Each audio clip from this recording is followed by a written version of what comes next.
I mean, as the word says, the neuro means brain, and degenerate means something that degenerates the brain. So I think the commonest one, if you're looking at, is Alzheimer's dementia. There's a whole spectrum of dementia, commonest being Alzheimer's, Then of course there's Parkinson disease, is also another common degenerative disease.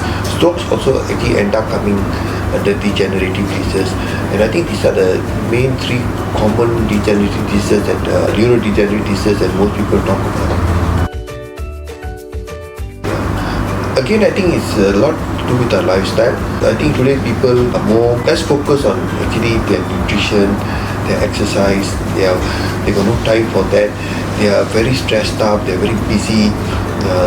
There's a lot of working longer hours, not enough sleep. So all these actually are contributions. So because of the stress and they work so hard, they also start to take things like, some people start smoking to relieve themselves. Some people take up alcohol, then eating out a lot. So a lot of preserved food, preservative food, all these are full of toxins. So I think it's a lifestyle. It's a lifestyle that is causing these diseases to be, because all these diseases are ultimately come back to inflammation, and our lifestyle is what causes inflammation. So as inflammation goes up, most diseases are related to inflammation.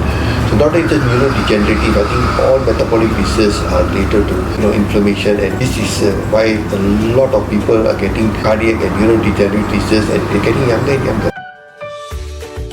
I mean, right now the medication that we have for this treatment, especially for conditions like dementias, Alzheimer's and Parkinson disease, is just medication that might slow down, but there's no cure. Ultimately the patients still slowly get worse and worse and become dependent, and it's very sad to come to a stage where in life where you totally depend on others to look after you. And that's something we don't want for all of us to be in that situation. The concept of regenerative medicine is very exciting, especially the role of whether stem cells and exosomes can actually help, and a lot of research is going on right now, and we're hoping that since exosomes can actually go through the blood-brain barrier, might able to actually sort of repair the damaged cells that are in the brain, and we have to wait and see, but I think this is definitely something that we should look at seriously, since there's no other cure and medication don't really work and people are going to suffer. So this is some therapies like stem cells and exosomes that the research is going on that might be able to help reverse or even slow down or even prevent the disease from getting worse.